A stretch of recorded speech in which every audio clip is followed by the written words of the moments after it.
Assalamualaikum warahmatullahi wabarakatuh. Ketemu kembali dengan channel Endang Taryono. Pada kesempatan pagi hari ini, sebagaimana biasa, channel Endang Taryono bersama Masjid Kuba Taman Royal 2 Pondoh Tangerang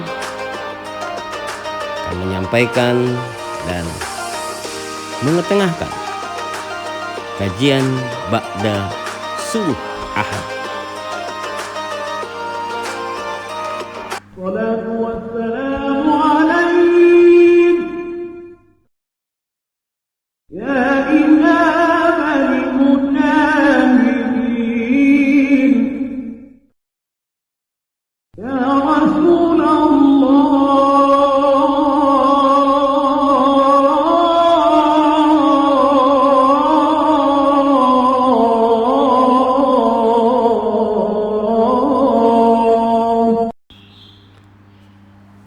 Bertepatan tanggal 19 September 2021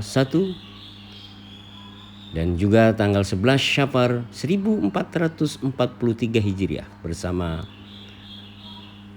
Al-Ustadz Agus Nur Yaman Al-Habis Masjid Kuba menyampaikan kajian Ba'da Subuh Ahad ini. Pada topik pagi hari ini, Al-Ustadz Agus Nur Yaman akan menyampaikan tentang Fadhul Islam atau keutamaan-keutamaan tentang agama Islam.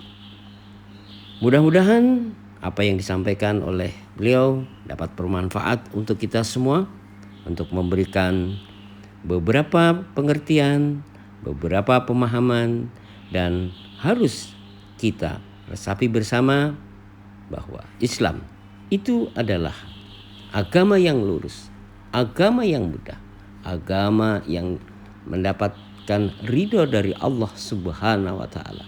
Islam merupakan rihlatan lil alamin atau berkah untuk semua alam semesta ini. Mudah-mudahan bermanfaat. Mari kita kaji. Jangan lupa like, share, comment, and subscribe di channel Endang Taryono. Terima kasih. Assalamualaikum warahmatullahi wabarakatuh. Assalamualaikum warahmatullahi wabarakatuh.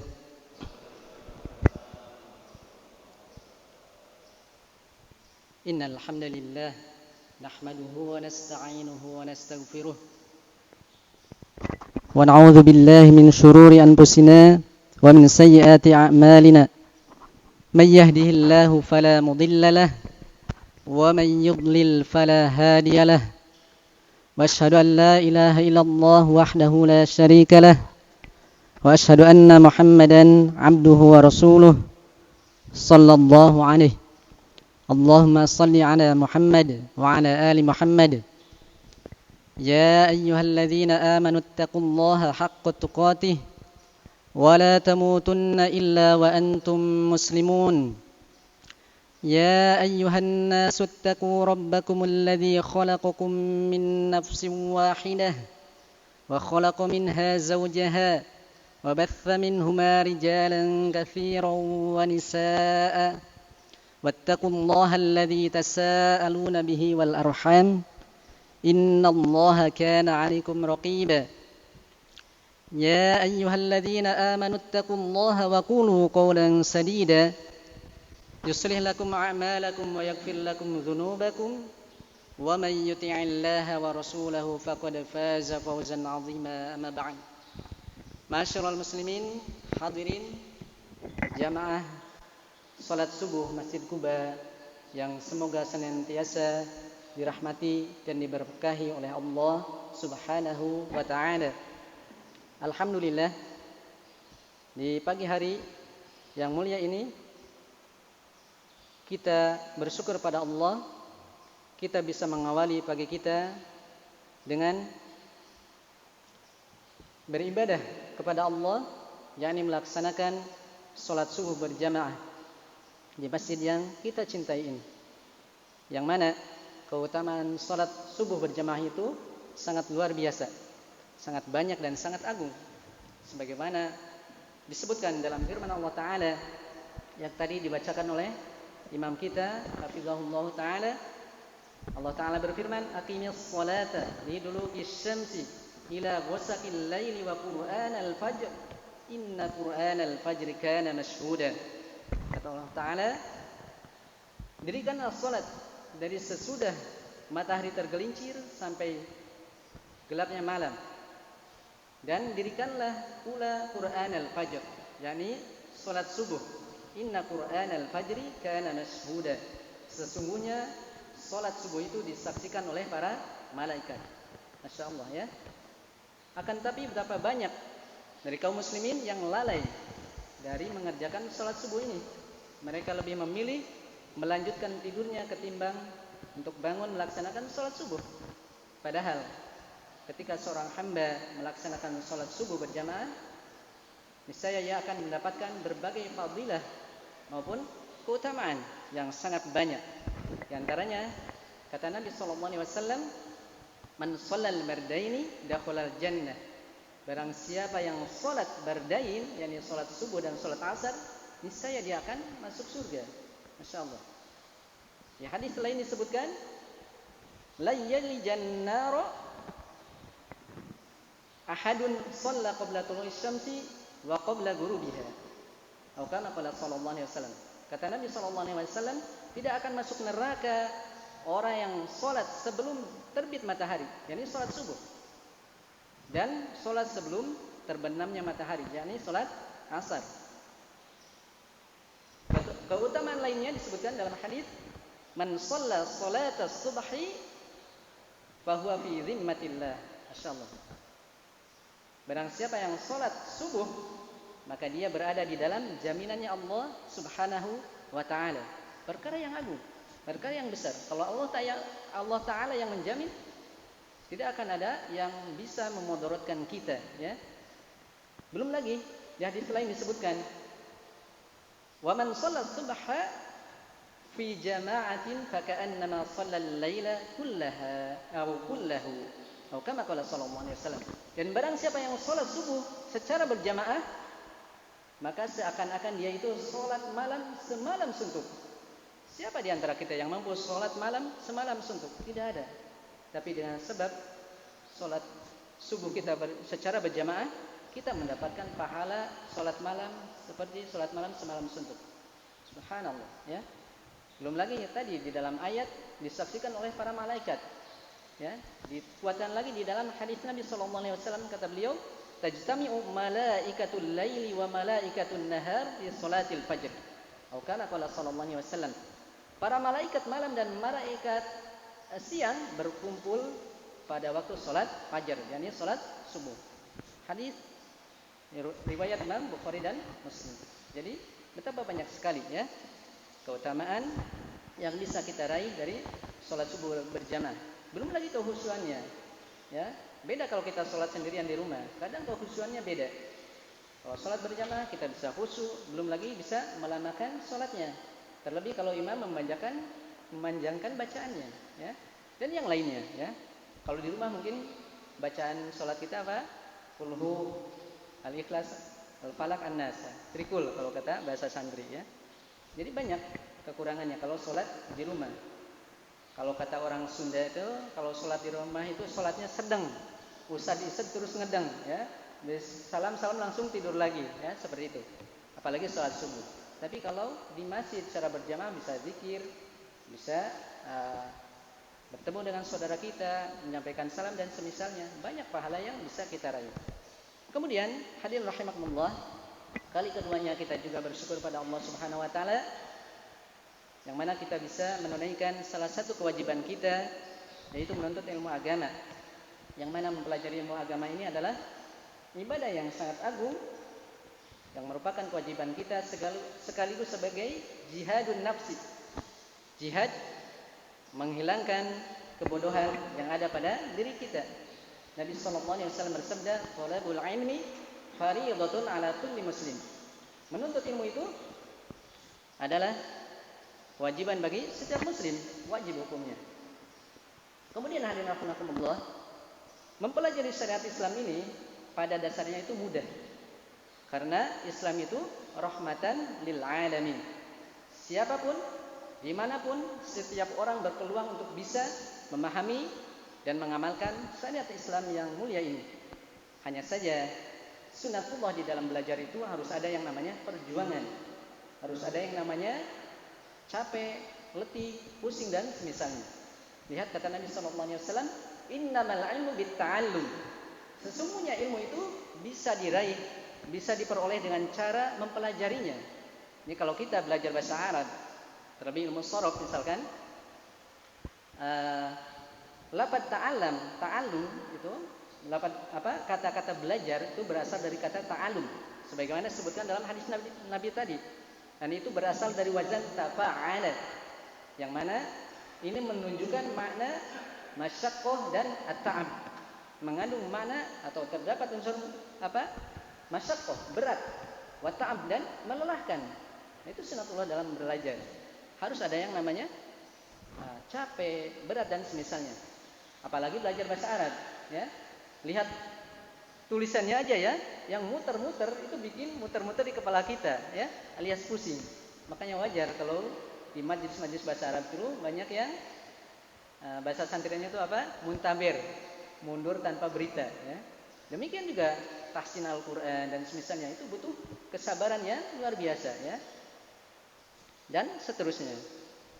Kemudian hadirin rahimakumullah, belajar ini, yang menuntut ilmu itu adalah pendidikan seumur hidup. Kalau kata orang barat itu long life education, ya.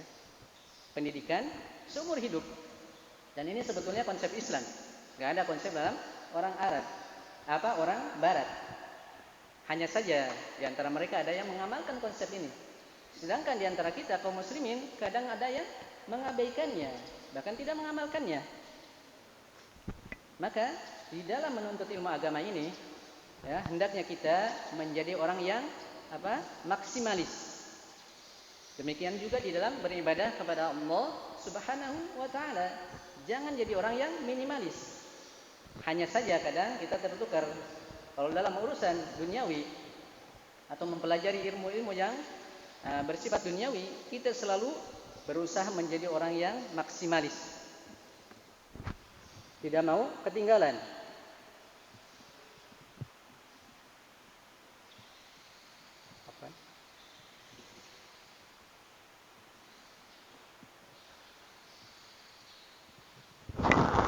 Jadi terkadang kita kalau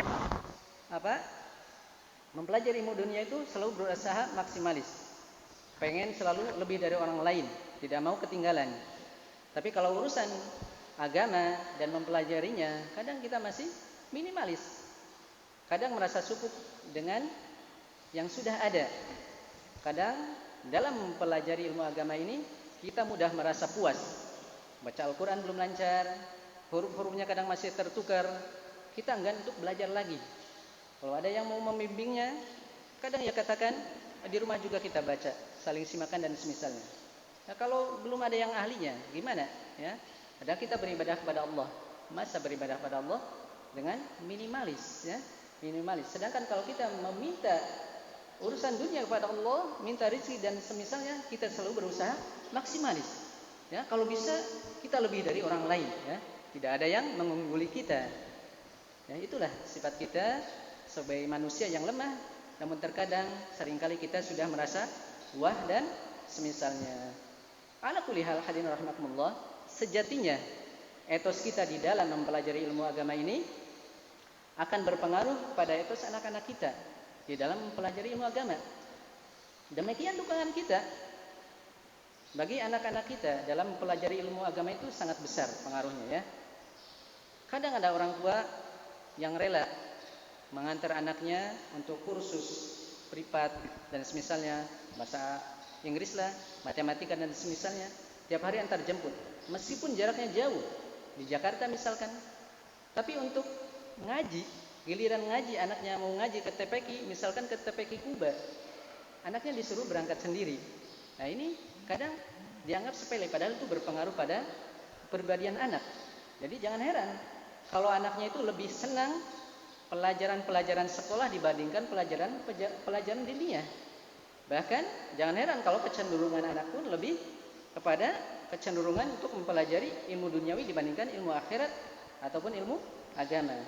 Maka nasihat bagi para orang tua, termasuk kita, jangan sepelekan peran kita bagi anak-anak kita di dalam belajar ilmu agama, meskipun sekedar mengantar mereka ke tempat belajar. Ya, itu akan berkesan, berpengaruh pada diri mereka. Ya, akan tertanam pada mereka, pribadi mereka. Oh, ternyata orang tua saya sangat perhatian sekali. Beda kalau berangkat sendiri. Ya. Kecuali orang yang anak-anak yang sudah dewasa, ya, ataupun orang tuanya yang ada udzur. Ya. Ala kulli hal, semoga Allah Ta'ala menjadikan kita dan anak-anak kita semua sebagai orang-orang yang taat beragama, semangat dan istiqomah di dalam mempelajarinya, dan semoga dimanapun kita berada, kita bisa menjadi orang yang berberkah, menjadi sebab keberkahan keluarga kita ataupun lingkungan di mana kita berada. Amin ya rabbal alamin. Kemudian salawat dan salam semoga tercurah limpahkan kepada panutan alam Rasulullah sallallahu alaihi wasallam, Nabi Muhammad yang kita cintai, pada keluarganya, para sahabatnya dan segenap umatnya, dan mudah-mudahan kita semua termasuk di dalamnya. Amin ya rabbal alamin. Masyaallah muslimin rahimakumullah, insyaallah taala kita lanjutkan kembali kajian kita membahas kitab Risalah Fadlil Islam yang membahas tentang keutamaan dan kesempurnaan Islam yang ditulis oleh Syekhul Islam Muhammad At-Tamimi rahimahullah taala. Yang di dalam kitab ini penulis hanya menyebutkan ayat, hadis dan athar dari para sahabat radhiyallahu taala anhum ajma'in. Dan itulah metode para ulama terdahulu di dalam menyusun kitabnya. Mereka lebih mendahulukan dalil-dalil yang bersumber dari Al-Quran maupun sunnah-sunnah Nabi Sallallahu Alaihi Wasallam.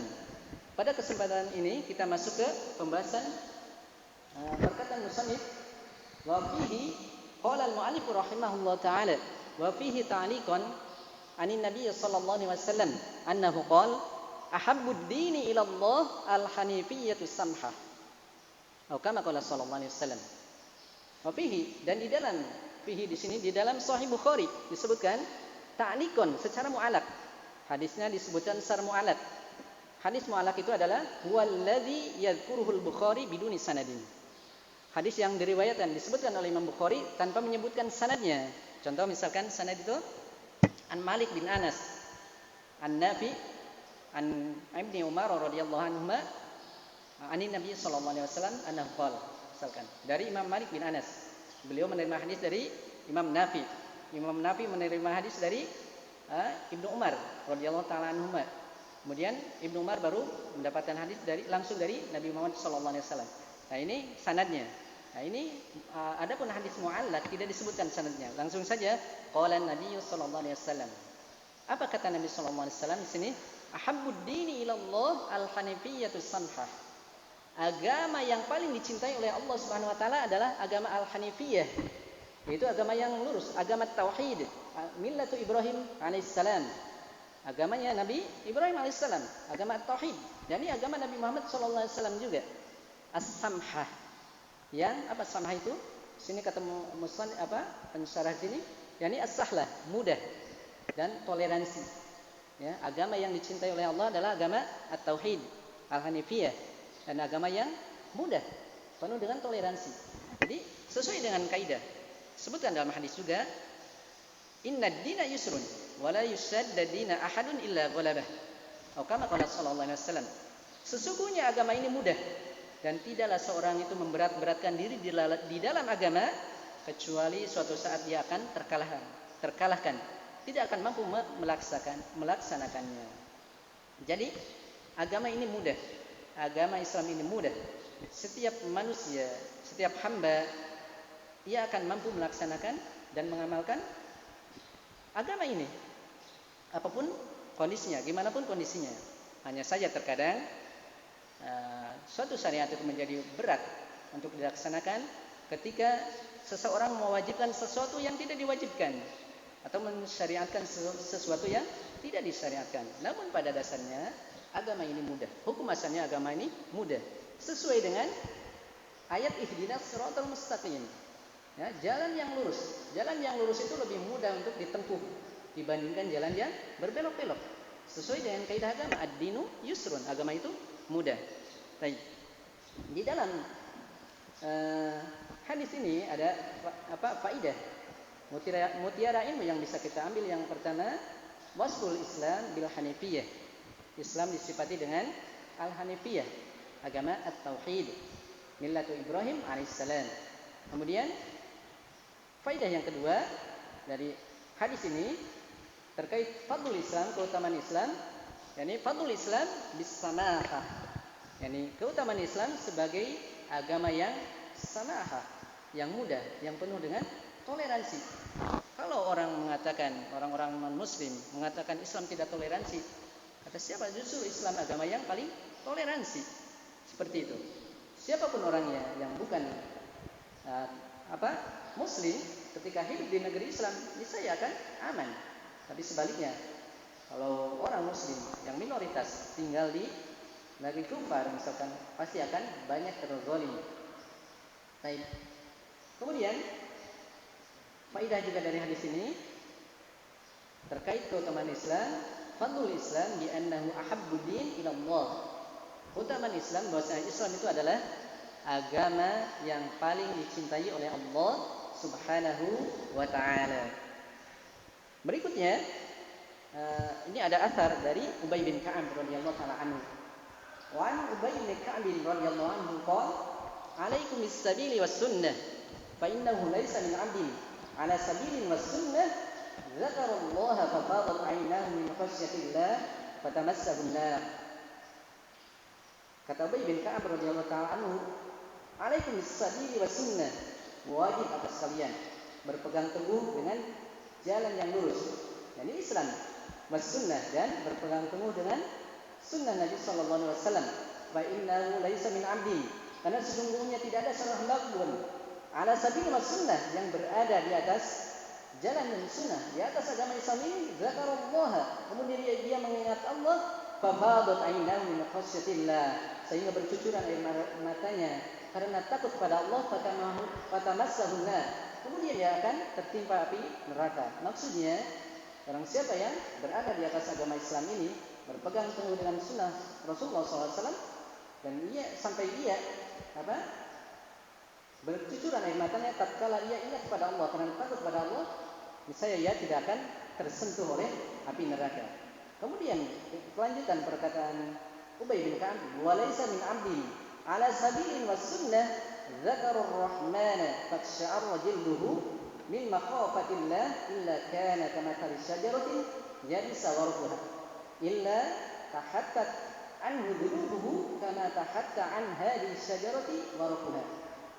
Kemudian kata beliau juga, dan tidak ada seorang hamba pun yang berpegang teguh di atas jalan dan sunnah, jalan Islam, Shiratal Mustaqim, kemudian dia mengingat Ar-Rahman sampai iksya'ar, bergetar, merinding kulitnya karena takut kepada Allah Subhanahu wa taala.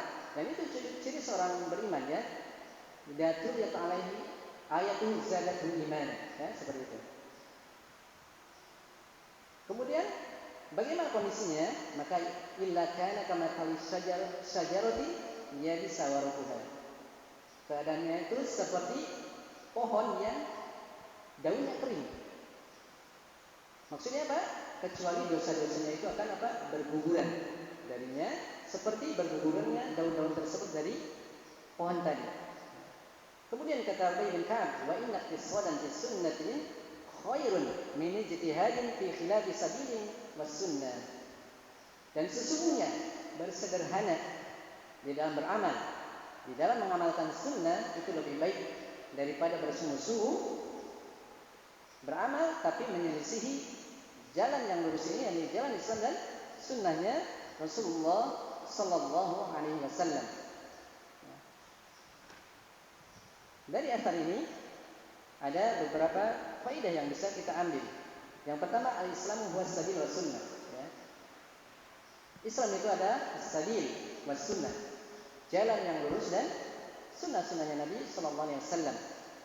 Kemudian faedah yang kedua dari hadis ini, bahwa Islam itu al-Islamu yahrumul 'abda 'alan nar. Islam itu mengharamkan seorang hamba dari atas api neraka. Jadi menjadi sebab seorang terhalang dari api neraka dengan sebab keislaman. Maka kalau kita memahami keutamaan Islam itu luar biasa ya, faedahnya, pengaruhnya terhadap keimanan kita. Kemudian Islam juga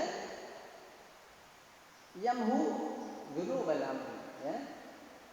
Yamhu dzunubal amri. Islam itu bisa menghapuskan dosa-dosa dan kesalahan seorang hamba, ya. Sebagaimana disebutkan dalam ayat tadi. Dan ini sesuai dengan sabda Nabi sallallahu alaihi wasallam yang pernah kita singgung di pertemuan yang lalu, yakni perkataan beliau kepada Amr bin As radhiyallahu taala anhu. Kata beliau, hendak mengikrarkan keislamannya, beliau minta syarat agar dosa-dosanya diampuni. Di mana kata Nabi sallallahu alaihi wasallam, "Ma'alimta ya Amr, anal Islam yahdumu ma kana qablahu." Tidak tahukah engkau wahai Amr, sesungguhnya Islam itu menghapuskan dosa-dosanya sebelumnya. Masya Allah, luar biasa keutamaan Islam. Kemudian faedah berikutnya dari atar ini, bahwasanya al-iktisadu ala al-Islam khairun min ijtihadin ala ghairil Islam.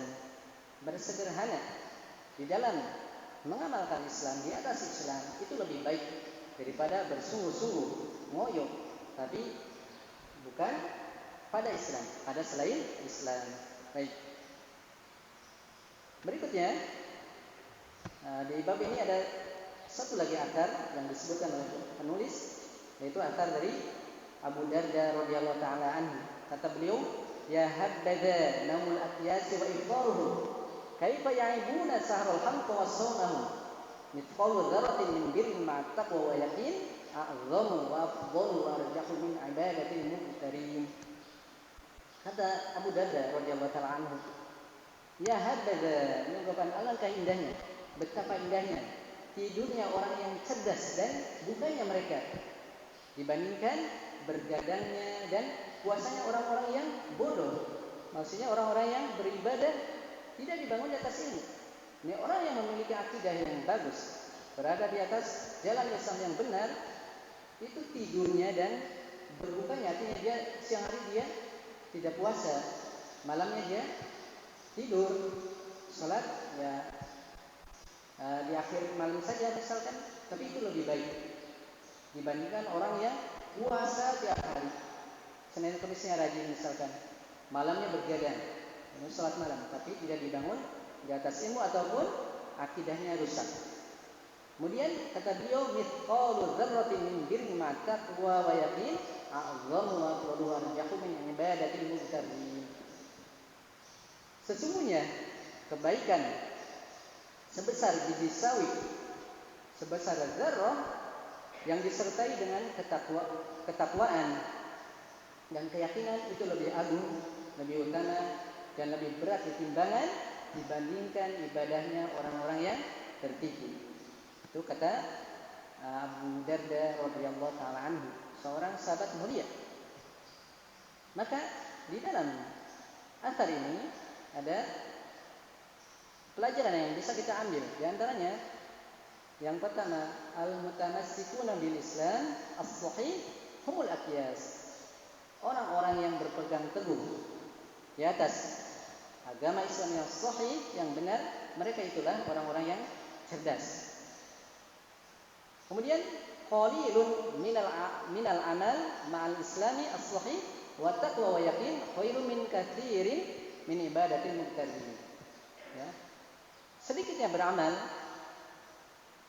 di atas Islam yang benar disertai dengan ketakwaan dan keyakinan itu lebih baik daripada banyaknya beramal dibandingkan banyaknya amalan ibadah orang-orang yang tertipu. Itu kata pensyarah kitab ini. Kemudian laisal ibratu bi kathratil amal. Yang jadi patokan itu bukanlah banyaknya amalan, tapi mencocoki gak amalan tersebut terhadap apa? Mencocoki Al-Quran ataupun Sunnah, ya, tuntunan Rasulullah Sallallahu Alaihi Wasallam. Makanya disebutkan dalam hadis, Abu Bakar bisa mengungguli para sahabat yang lainnya itu bukan karena banyaknya puasa, bukan karena banyaknya salat, tapi karena sesuatu yang ada di dalam hatinya, yaitu keimanannya. Ya, bahkan disebutkan bahwasanya seandainya keimanan Abu Bakar ditimbang dalam satu timbangan, kemudian keimanan seluruh manusia selain para nabi dan rasul ditimbang pada satu timbangan yang lain, maka niscaya keimanan Abu Bakar itu lebih berat. Ya, lihat kenyataannya ketika peristiwa Mi'raj, banyak para sahabat yang ragu tentang peristiwa Mi'raj. Bayangkan Nabi SAW dalam waktu semalaman bisa ke Sidratul Muntaha, ya, perjalanan panjang ke Palestina dulu dan sampai ke langit yang ketujuh.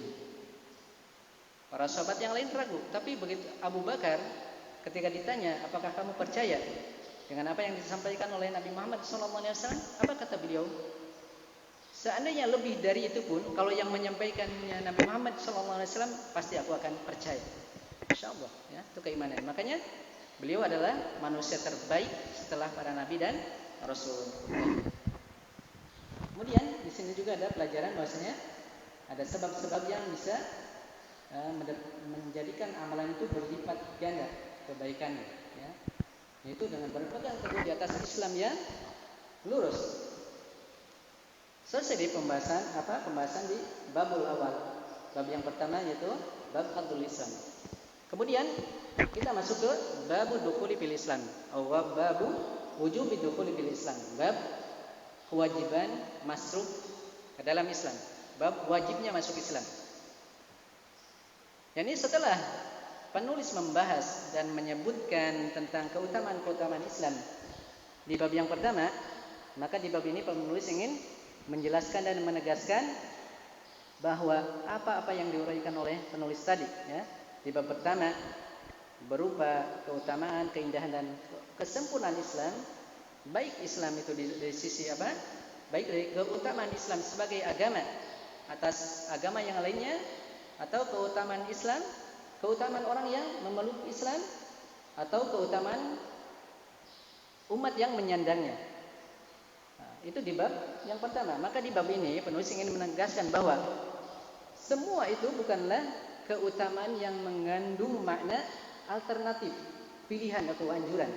Ini kalau di bab fikih kan namanya keutamaan atau fadilah, ya. Abduliyah itu bukan satu yang wajib dilakukan. Itu anjuran, motivasi dan semisalnya, ya. Tapi di bab ini penulis menegaskan keutamaan-keutamaan yang sudah beliau sebutkan di bab pertama itu bukanlah keutamaan yang bermakna alternatif, pilihan ataupun anjuran, tapi bermakna kewajiban, ya.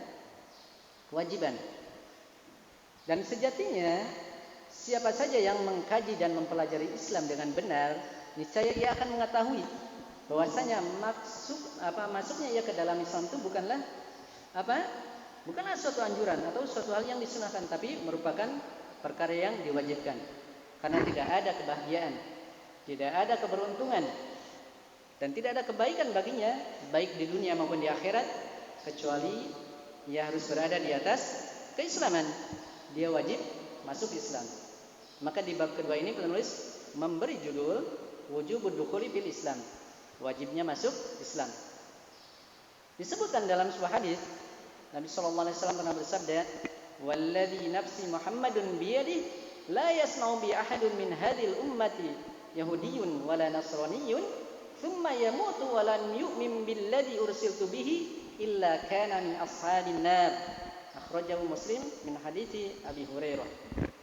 Kama qala sallallahu alaihi wasallam. Kata Nabi Muhammad sallallahu alaihi wasallam, demi zat yang jiwa Muhammad berada di tangannya, tidaklah seorang pun dari umat ini yang mendengar aku diutus, baik Yahudi maupun Nasrani, kemudian ia meninggal dunia dalam keadaan belum beriman terhadap apa yang aku diutus dengannya. Ya, ini belum masuk Islam.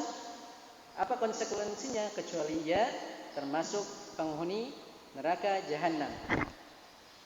Maka masuk ke dalam Islam itu adalah suatu kewajiban, ya. Dan di bab ini seperti biasa penulis membawakan beberapa ayat dan beberapa hadis tentang kewajiban masuk Islam. Ayat yang pertama yang dibawakan mu'allif di sini adalah firman Allah Ta'ala surat Ali Imran ayat 85. Allah Ta'ala berfirman, "Wa may yabtaghi ghairal islami dinan falan yuqbala minhu wa huwa fil akhirati minal khasirin.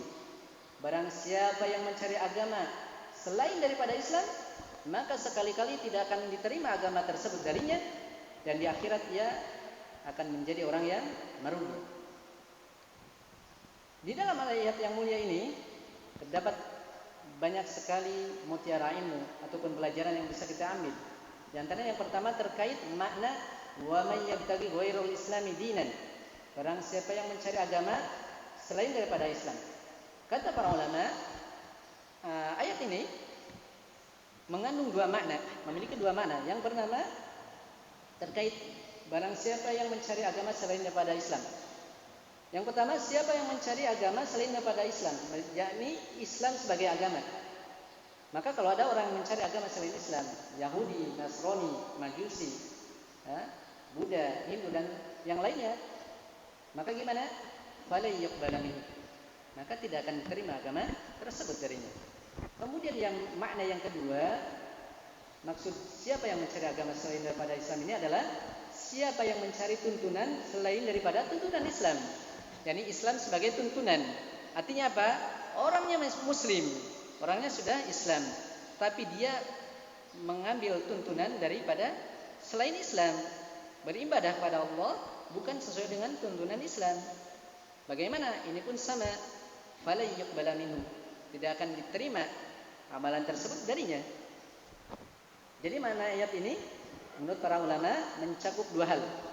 Siapa yang mencari agama selain daripada Islam, siapa yang mencari tuntunan selain daripada tuntunan Islam. Dengan ungkapan lainnya yang tadi kita sampaikan, ditinjau dari Islam sebagai agama atau Islam sebagai tuntunan. Semuanya kalau seorang mencari dari selain Islam, maka amalannya tidak akan diterima, agamanya tidak akan diterima darinya, dan dia akan merugi di akhirat nanti. Kemudian terkait firman Allah Ta'ala, wa huwa fil akhirati minal khasirin. Dan di akhirat kelak ia akan termasuk orang-orang yang merugi. Nah, ini kerugian di sini pun ada dua makna ya, ada dua macam kerugian. Yang pertama ada kerugian yang besar, yakni khosaratul kubro, yaitu kerugian yang besar seperti apa? Dia diharamkan masuk surga dan dikekalkan di dalam neraka. Dan ini kerugian yang sangat besar. Nauzubillah min dzalik. Yang kedua, kerugian yang kecil. Khosaratun sugro. Khosarah sugro, yaitu ia merugi di akhirat, di mana ia tidak langsung dimasukkan ke dalam surga. Dia harus mampir dulu ke neraka, disiksa dulu di neraka karena dosa-dosa yang pernah ia lakukan. Nauzubillah min dzalik. Akan tetapi setelah itu ia dimasukkan ke surga. Alhamdulillah. Akan tetapi meskipun kerugian kecil ini tetaplah suatu yang harus kita takuti ya. Jadi seorang ada yang mampir dulu ke neraka kemudian dimasukkan ke surga. Itulah yang disebut dengan mungkin bahasa kitanya apa? Para jahannamiyun. Mantan narapidana jahannam ya, seperti itu. Baik. Dan kedua jenis kerugian ini tergantung dari makna Islam itu tadi ya. Islam sebagai agama ataupun Islam sebagai tuntunan. Kalau ia mencari agama selain daripada Islam, maka ini kerugiannya besar. Dia akan dikekalkan di neraka, ya, tidak akan masukkan ke surga. Kalau dia mencari tuntunan selain daripada Islam, jadi Islam dia sebagai tuntunan ya. Ianya orangnya Islam, tapi mencari tuntunannya selain daripada Islam, maka kerugian yang didapatkan kerugian yang kecil. Baik. Kemudian faedah dari ayat ini juga, wa fiha wa'idun syadidun 'ala man lam yadkhul fil Islam. Di dalam ayat ini ada ancaman yang tegas bagi orang-orang yang tidak masuk Islam. Ya. Jadi ayat yang dibawakan penulis ini merupakan ancaman keras bagi orang yang tidak masuk Islam, di mana keadaan mereka di akhirat nanti akan merugi. Dan inilah sisi pendalilan penulis terkait wajibnya memeluk Islam. Karena Islam adalah jalan seorang hamba mendapatkan kebahagiaan dan keberuntungan baik di dunia maupun di akhirat. Dan bukan sekedar masuk Islam saja, ya, tapi ia wajib mengikuti tuntunannya yang bersumber dari Al-Quran dan sunnah-sunnah Nabi Sallallahu Alaihi Wasallam. Ya.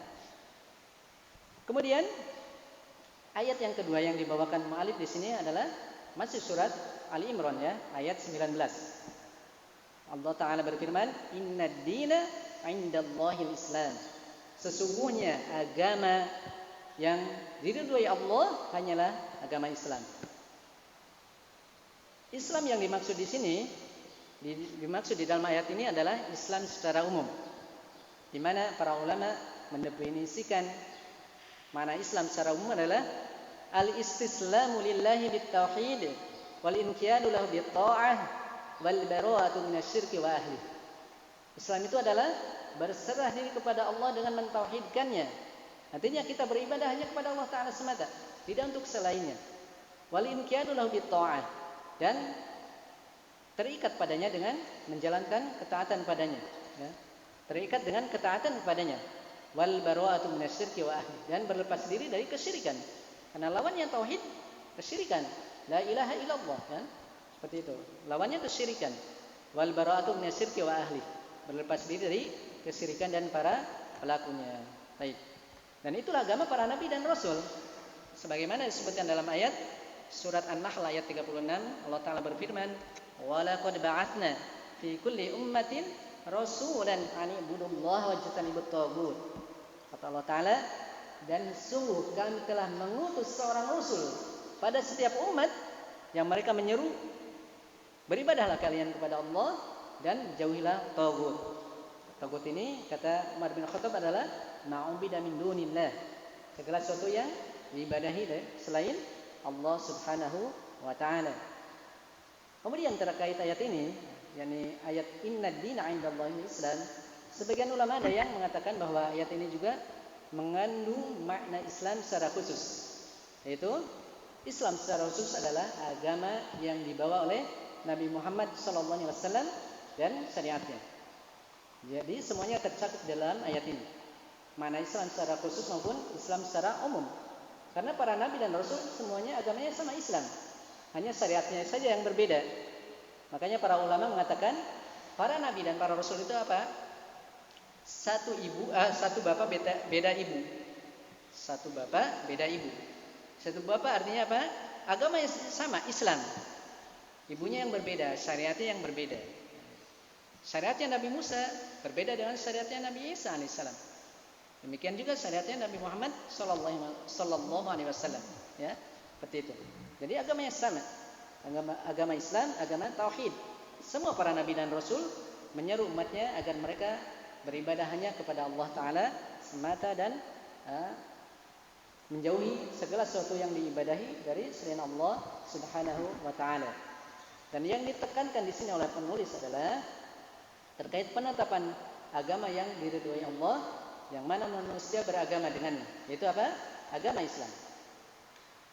Ayat ini juga mengandung makna takkid, penegasan bahwasanya agama yang diterima Allah hanyalah agama Islam. Dan ini bantahan bagi orang-orang yang mengatakan bahwasanya semua agama itu sama. Bagaimana mungkin sama? Seperti itu. Padahal lihat, Allah Ta'ala berfirman di dalam surat Al-Bayyinah ayat 6, Innal ladhina kafaru min ahlil kitabi wal musyrikina fi nari jahannam khalidina fiha ulaika hum syarrul bariyah.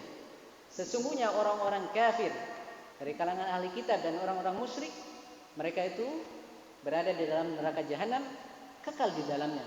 Ulaika hum syarrul bariyah, dan mereka itu adalah seburuk-buruknya manusia.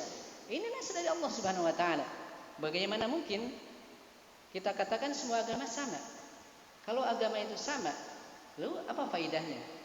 Dengan Allah menciptakan ada ayat wa ma khalaqtul jinna wal insa illa liya'budun. Dan tidaklah aku ciptakan jin dan manusia kecuali agar mereka beribadah kepadaku. Lalu apa manfaatnya kita berdakwah kepada mereka?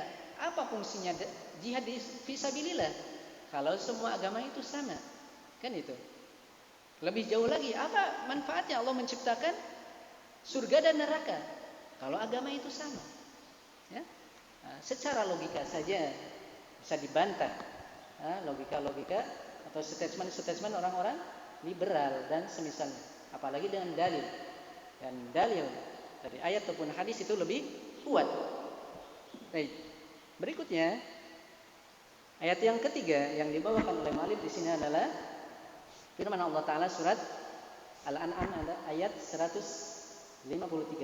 Wa anna hadza sirati mustaqiman fattabi'uhu wa la tattabi'us subula fatafarraqu bikum an sabil. Kata mu'allif rahimahullah ta'ala, kata Allah Ta'ala, dan sesungguhnya ini adalah jalanku yang lurus, fattabi'u, maka ikutilah oleh kalian jalan yang lurus ini. Wala tattabi'us subula fatafarraqu bikum an sabil, dan janganlah kalian mengikuti jalan-jalan yang lain karena akan memecah belah kalian dari jalanku ini. Ini jalan yang lurus, jalan shiratal mustaqim. Imam Mujahid rahimahullah ta'ala mengatakan, ini as-subul di sini adalah al-bidah wa syubhat, perkara-perkara dan baru dalam agama dan subhat-subhat, kerancuan dalam beragama. Imam Mujahid ini adalah muridnya Ibnu Abbas radhiyallahu ta'ala anhuma, di mana beliau berapa kali setoran hafalan ke Ibnu Abbas radhiyallahu ta'ala anhuma. Setiap kali menyetorkan ayat, beliau Ibnu Abbas langsung mentafsirkannya, ya.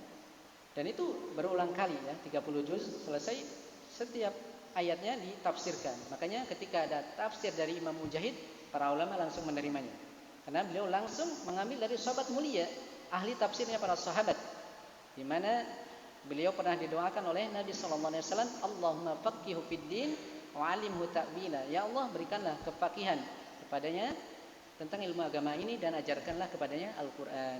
Kemuliaan Ibnu Abbas radhiyallahu taala anhuma, ponakan Nabi sallallahu alaihi wasallam, sekaligus orang yang didoakan oleh Nabi sallallahu alaihi wasallam. Baik. Pelajaran yang bisa kita ambil dari ayat ini, surat Al-An'am ayat 153, yang pertama, ad-dukhulu fil Islam yakunu bittiba'i siratil mustaqim. Masuk ke dalam Islam itu adalah dengan mengikuti jalan yang lurus. Dan ini sisi pendalilan penulis. Bagaimana seorang itu masuk Islam? Yaitu dengan mengikuti jalan yang lurus. Dan inilah yang kita minta setiap hari, siang dan malam, di dalam salat kita. Setidaknya 17 kali kita meminta kepada Allah Subhanahu wa ta'ala, ihdinas siratal mustaqim. Ya Allah, tunjukilah kami jalan yang lurus. Jalan yang lurus itu, yakni siratal mustaqim, itulah Islam. Jalan yang wajib kita ikuti. Jadi makna siratal mustaqim itu adalah Islam. Sebagian ulama ada yang mentafsirkan makna siratal mustaqim itu adalah Al-Quran dan Sunnah. Sebagian lagi mentafsirkan dengan makna siratal mustaqim itu adalah Abu Bakar dan Umar. Mana yang benar? Para ulama mengatakan semuanya benar, semuanya bisa dikompromikan. Jadi siratal mustaqim itu adalah agama Islam yang bersumber dari Al-Quran dan As-Sunnah yang dipahami oleh Abu Bakar dan Umar. Mereka mewakili para sahabat radhiyallahu taala anhum ajma'in. Yani Islam yang dipahami oleh para sahabat Nabi sallallahu alaihi wasallam, karena mereka adalah generasi terbaik umat ini yang langsung ditarbiyah oleh Nabi sallallahu alaihi wasallam. Bahkan Allah taala telah radhiyallahu anhum wa radu anhu.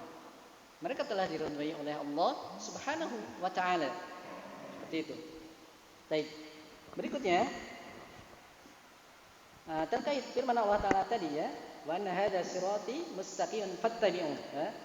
Fattabi'u, maka ikutilah jalan yang lurus ini. Ini perintah dari Allah Subhanahu wa taala. Di mana dalam kaidah usul al-asru fil amri lil wujub. Hukum asal perintah itu menunjukkan wajib. Nah, ini menunjukkan ayat kewajiban masuk Islam. Belum lagi setelahnya itu diikuti dengan larangan, wala tattabi'us subula fatafarraqu bikum an sabili. Dan janganlah kalian, setelah perintah untuk mengikuti, Allah Ta'ala melarang kita dari mengikuti jalan-jalan yang lain. Maka perintah ini lebih tegas lagi, ya. Lebih tegas lagi. Maka faidah ini menjadi faidah yang kedua dari ayat ini, yaitu ad-dukhulu fil Islam yakunu bi tarkis subul minal milal wal muhdatsat wasyubuhat. Masuk ke dalam Islam itu adalah selain mengikuti jalan yang lurus adalah meninggalkan jalan-jalan yang lain selain Islam. Meskipun sepintas menarik misalkan kata-katanya bagus yang ada di agama yang lain, jangan diambil. Lihat, pernah Umar bin Khattab membawa sehelai Taurat, lembaran Taurat. Kita tahu Taurat itu diturunkan kepada siapa? Nabi Musa alaihissalam. Ketika Nabi SAW melihat Umar bin Khattab membawa lembaran Taurat itu, beliau langsung marah. Apakah kalian ragu wahai Ibnu Khattab terhadap agama yang kubawa? Mungkin bahasa kita seperti itu. Demi Allah, seandainya Musa alaihissalam masih hidup, maka tidak ada pilihan baginya kecuali dia harus mengikuti syariatku. Di riwayat lain mengatakan, seandainya Musa alaihissalam masih hidup dan kalian mengikuti Musa alaihissalam, niscaya kalian akan sesat. Apabila kalian mengikuti Musa alaihissalam meninggalkan aku, niscaya kalian akan sesat. Padahal itu Taurat dari dari Allah Taala, ya kan? Namun sudah dinasakh, ya. Jadi ketika sudah diutus Rasulullah SAW, tidak ada pilihan bagi siapapun kecuali harus mengikuti syariatnya. Ya. Bahkan Nabi Isa alaihissalam di akhir zaman nanti, sebelum hari kiamat akan diutus oleh Allah Subhanahu Wa Taala. Beliau pun taslim terhadap syariat beliau harus mengikuti hukum Islam, syariat yang dibawa oleh Nabi Muhammad Sallallahu Alaihi Wasallam. Baik. Jadi Islam ini sudah jelas ya. Jadi Islam masuk Islam itu dengan mengikuti jalan yang lurus dan meninggalkan jalan-jalan lain selain daripada Islam. Karena Islam ini sudah jelas, terang benderang. Kata Nabi, lailuha kanahariha sawa. Malamnya seperti siangnya. Tidak ada yang tersamarkan. Semua perkara yang baik sudah dijelaskan oleh Nabi sallallahu alaihi wasallam. Demikian semua perkara yang buruk telah diingatkan oleh Nabi sallallahu alaihi wasallam. Jadi cara masuk ke dalam Islam itu mudah. Ikuti saja jalan yang lurus, jalan yang terang. Nah, yang mana jalan yang lurus itu lebih mudah untuk ditempuh dan berpalinglah dari jalan-jalan yang lainnya.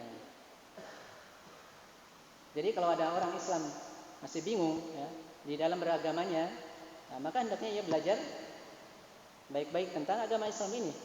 Berarti dia belum tahu jalan yang lurus, jalan yang harus diikuti dan mana jalan yang harus ditinggalkan. Dan seorang muslim apabila ia sudah mengenal jalan yang lurus, maka insya Allah ia akan teguh di atasnya, di atas agama ini. Dan apabila ia sudah mengenal jalan yang lurus ini saya akan mudah baginya melihat jalan-jalan lain yang keliru dan menyesatkan. Kemudian hadirin rahimakumullah, memang terkadang ada orang yang masuk Islam karena ia bingung dengan agama sebelumnya. Ketika ia di dalam agama Hindu, Kristen misalkan, bingung dengan agamanya. Begitu masuk Islam, dia bingung lagi. Kok dalam Islam banyak sekali kelompoknya? Ya. Kenapa bisa bingung? Dari mana asal kebingungannya? Karena ia belum mengenal jalan Islam yang benar. Ya. Kalau ia mengenal jalan Islam yang benar, dia tidak akan kebingungan. Kalau kita belajar agama Islam dengan benar, tidak akan bingung. Ya. Kita akan membedakan mana jalan yang lurus, mana yang sifatnya itu kekeliruan, ketergelinciran, mana yang sifatnya itu subhat, fitnah ataupun yang lainnya. Ya. Kemudian perhatikan juga di firman Allah Taala di surat lupa lagi. Wa anna hadza sirati tadi ya, yang ayat yang tadi, perhatikan ayat tadi Al-An'am ayat 153. Wa anna hadza sirati mustaqiman fattabi'u. Wa anna hadza, dan sungguhnya ini. Nah, di sini Allah Taala menggunakan isim isyarah, kata hadza, kata tunjuk hadza. Isim isyarah itu menunjukkan sesuatu yang ma'rifat, sudah jelas, ya. Menunjukkan sesuatu yang jelas. Ini menguatkan dan menegaskan bahwasanya Islam itu adalah agama yang jelas dan menunjukkan bahwasanya Islam itu hanya satu, yaitu Islam yang dibawa dan diajarkan oleh Rasulullah SAW. Ya, pakai lafadznya inna hada sirati, pakai hada seperti itu. Maka faidah yang bisa kita ambil dari ayat ini, al-Islamu sabilun wahidun, laisa subulan. Islam itu hanya ada satu jalan, tidak banyak jalan. Ya. Islam itu hanya satu jalan, yaitu jalan yang ditempuh oleh Rasulullah Sallallahu Alaihi Wasallam. Sebagaimana disebutkan juga di dalam ayat lain, Allah Taala berfirman, "Qul hadhihi." Nah, ini pakai isim isyarah juga. Hadhihi sabili, mufrad bentuknya, tunggal. "Qul hadhihi sabili ad'u ila Allah ala basiratin ana wa man ittaba'ani."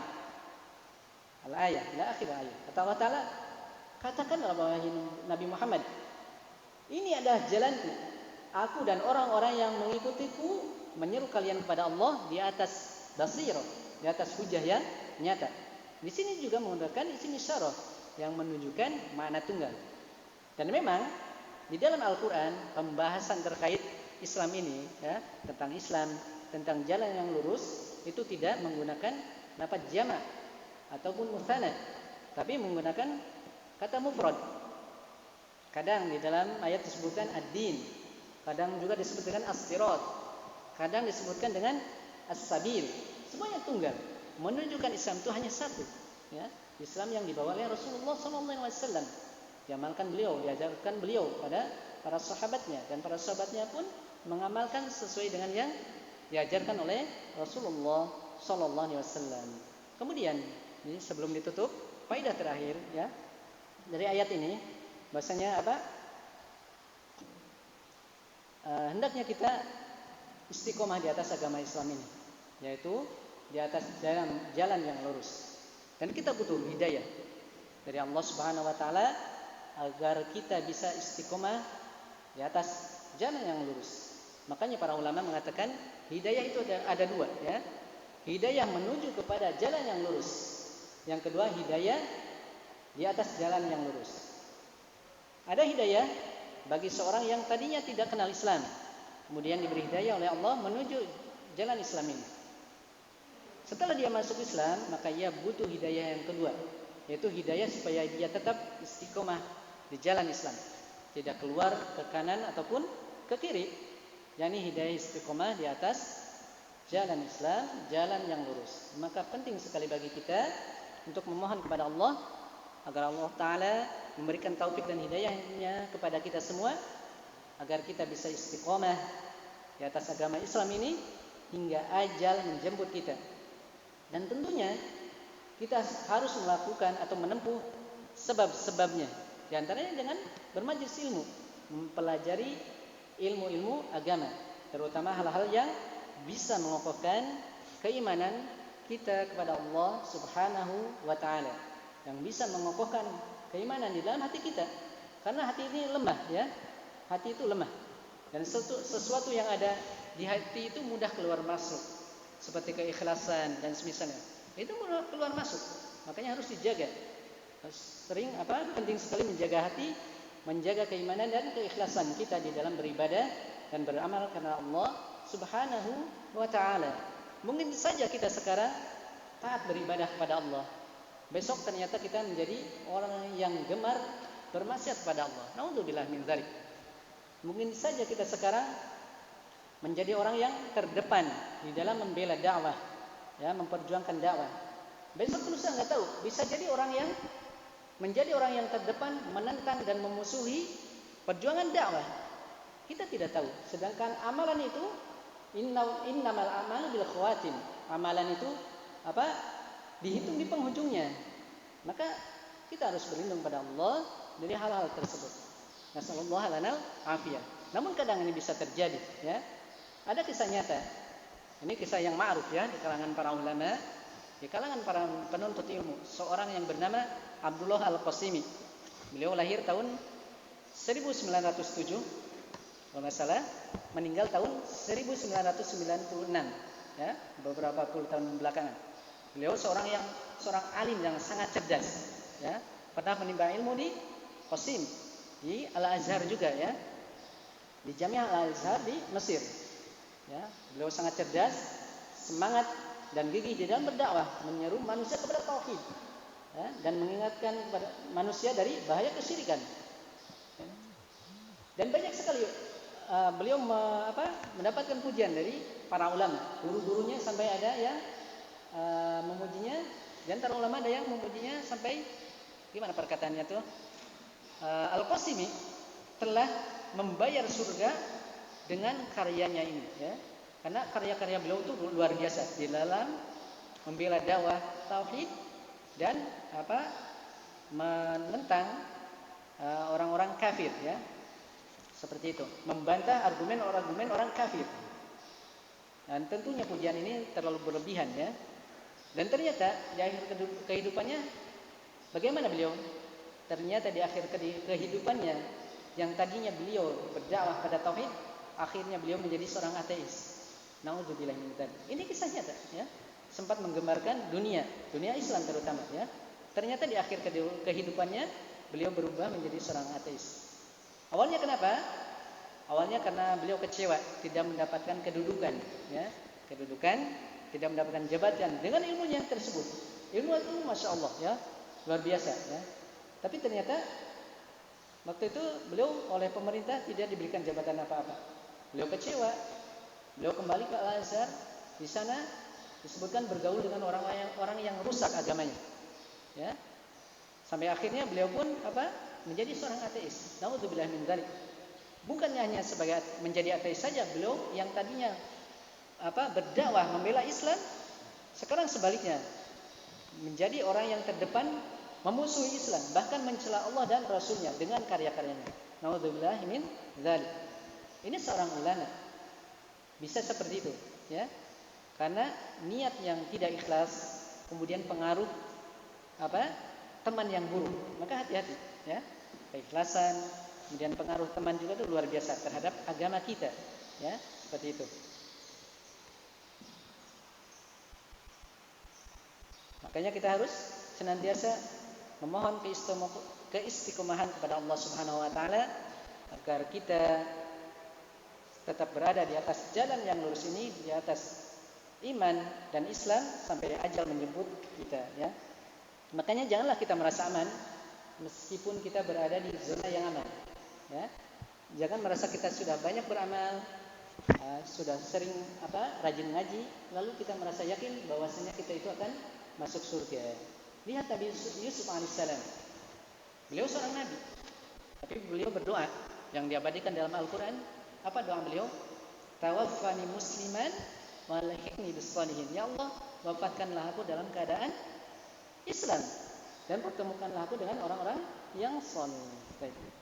Semoga Allah Ta'ala menjaga hati kita semua agar bisa istiqomah di atas iman dan Islam, bisa menjalankan syariat Islam ini sesuai dengan tuntunan yang diajarkan oleh Rasulullah SAW hingga ajal menjemput kita. Dan semoga Allah Ta'ala menjaga hati kita dari fitnah maupun syubhat yang menyambar-nyambar berupa pemahaman yang keliru, kerancuan beragama, ataupun segala hal yang bisa menjatuhkan kita, menggelincirkan kita dan menyesatkan kita dari jalan yang lurus. Innahu waliyyu dzalik wal qadiru alaihi. Wallahu a'lam bishawab. Demikian yang bisa disampaikan, semoga bermanfaat. Semoga Allah Ta'ala memberikan taufiknya kepada kita semua. Subhanakallahumma bihamdika asyhadu an la ilaha illa anta astaghfiruka wa atubu ilaik. Wa sallallahu ala nabiyyina Muhammad wa akhiru da'wana anil hamdulillahi rabbil alamin. Wassalamu alaikum warahmatullahi wabarakatuh. Alhamdulillah.